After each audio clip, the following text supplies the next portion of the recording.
മത്തായി എഴുതിയ സുവിശേഷം 2-ാം അധ്യായത്തിലെ 1 മുതൽ 23 വരെയുള്ള വാക്യങ്ങൾ. ഹേറോദേസ് രാജാവിന്റെ കാലത്ത് യൂദയായിലെ ബേത്ലഹേമില് യേശു ജനിച്ചപ്പോൾ പൗരസ്ത്യദേശത്തുനിന്നു ജ്ഞാനികള് ജറുസലമിലെത്തി. അവര് അന്വേഷിച്ചു, എവിടെയാണ് യഹൂദന്മാരുടെ രാജാവായി ജനിച്ചവന്?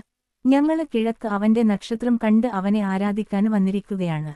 ഇതുകേട്ട് ഹേറോദേസ് രാജാവ് അസ്വസ്ഥനായി, അവനോടൊപ്പം ജറുസലേം മുഴുവനും. അവന് പ്രധാനപുരോഹിതന്മാരെയും ജനത്തിന്റെ ഇടയിലെ നിയമജരെയും വിളിച്ചുകൂട്ടി, ക്രിസ്തു എവിടെയാണ് ജനിക്കുന്നതെന്നു ചോദിച്ചു. അവര് പറഞ്ഞു, യൂദയായിലെ ബേത്ലഹേമില്. പ്രവാചകന് എഴുതിയിരിക്കുന്നു, യൂദയായിലെ ബേത്ലഹേമേ, നീ യൂദയായിലെ പ്രമുഖ നഗരങ്ങളില് ഒട്ടും താഴെയല്ല, എന്റെ ജനമായ ഇസ്രായേലിനെ നയിക്കാനുള്ളവന് നിന്നില് നിന്നാണ് ഉദ്ഭവിക്കുക. അപ്പോൾ ഹേറോദേസ് ആ ജ്ഞാനികളെ രഹസ്യമായി വിളിച്ച്, നക്ഷത്രം പ്രത്യക്ഷപ്പെട്ടതെപ്പോഴെന്നു സൂക്ഷ്മമായി ആകാംക്ഷയോടെ അന്വേഷിച്ചറിഞ്ഞു. അവന് അവരെ ബേത്ലഹേമിലേക്ക് അയച്ചുകൊണ്ടു പറഞ്ഞു, പോയി ശിശുവിനെപ്പറ്റി സൂക്ഷ്മമായി അന്വേഷിക്കുക, അവനെ കണ്ടുകഴിയുമ്പോൾ ഞാനും ചെന്ന് ആരാധിക്കേണ്ടതിന് എന്നെയും അറിയിക്കുക. രാജാവ് പറഞ്ഞതു കേട്ടിട്ട് അവര് പുറപ്പെട്ടു. കിഴക്കുകണ്ട നക്ഷത്രം അവർക്കു മുമ്പേ നീങ്ങിക്കൊണ്ടിരുന്നു. അതു ശിശു കിടക്കുന്ന സ്ഥലത്തിനു മുകളില് വന്നു നിന്നു. നക്ഷത്രം കണ്ടപ്പോൾ അവര് അത്യധികം സന്തോഷിച്ചു. അവര് ഭവനത്തില് പ്രവേശിച്ച് ശിശുവിനെ അമ്മയായ മറിയത്തോടുകൂടി കാണുകയും അവനെ കുമ്പിട്ട് ആരാധിക്കുകയും ചെയ്തു. നിക്ഷേപാത്രങ്ങള് തുറന്ന് പൊന്നും കുന്തുരുക്കവും മീറയും കാഴ്ചയേൽപ്പിച്ചു. ഹേറോദേസിന്റെ അടുത്തേക്കു മടങ്ങിപ്പോകരുതെന്ന് സ്വപ്നത്തില് മുന്നറിയിപ്പു ലഭിച്ചതനുസരിച്ച് അവര് മറ്റൊരു വഴിയെ സ്വദേശത്തേക്കു പോയി.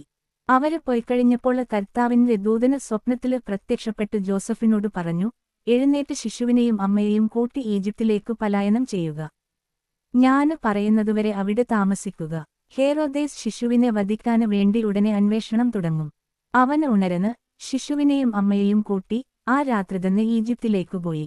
ഹേറോദേസിന്റെ മരണം വരെ അവിടെ വസിച്ചു. ഈജിപ്തിൽ നിന്നു ഞാന് എന്റെ പുത്രനെ വിളിച്ചു എന്നു പ്രവാചകനിലൂടെ കർത്താവ് അരുളിച്ചെയ്തതു പൂർത്തിയാകാനാണ് ഇത് സംഭവിച്ചത്. ജ്ഞാനികള് തന്നെ കബളിപ്പിച്ചെന്നു മനസ്സിലാക്കിയ ഹേറോദേസ് രോഷാകുലനായി. അവരിൽ നിന്ന് മനസ്സിലാക്കിയ സമയമനുസരിച്ച് അവന് ബേത്ലഹേമിലെയും സമീപപ്രദേശങ്ങളിലെയും 2-ഉം അതില് താഴെയും വയസ്സുള്ള എല്ലാ ആൺകുട്ടികളെയും ആളച്ചുവധിച്ചു.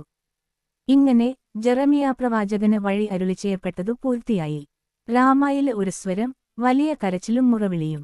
റാഹേല് സന്താനങ്ങളെക്കുറിച്ചു കരയുന്നു. അവളെ സാന്ത്വനപ്പെടുത്തുക അസാധ്യം. എന്തെന്നാല് അവൾക്കു സന്താനങ്ങള് നഷ്ടപ്പെട്ടിരിക്കുന്നു.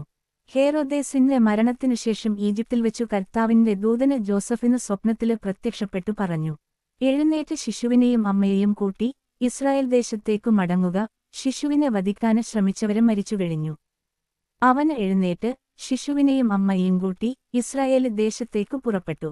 മകന് അർക്കലാവോസാണ് പിതാവായ ഹേറോദേസിന്റെ സ്ഥാനത്ത് യൂദയായില് ഭരിക്കുന്നതെന്നു കേട്ടപ്പോൾ അവിടേക്കു പോകാന് ജോസഫിനു ഭയമായി. സ്വപ്നത്തില് ലഭിച്ച മുന്നറിയിപ്പനുസരിച്ച് അവന് ഗലീലി പ്രദേശത്തേക്കു പോയി. അവന് നസറായന് എന്നു വിളിക്കപ്പെടും എന്നു പ്രവാചകൻ വഴി അരുളിച്ചെയ്യപ്പെട്ടതു നിവൃത്തിയാകുവാന് നസ്രത്ത് എന്ന പട്ടണത്തില് അവന് ചെന്നു പാർത്തു.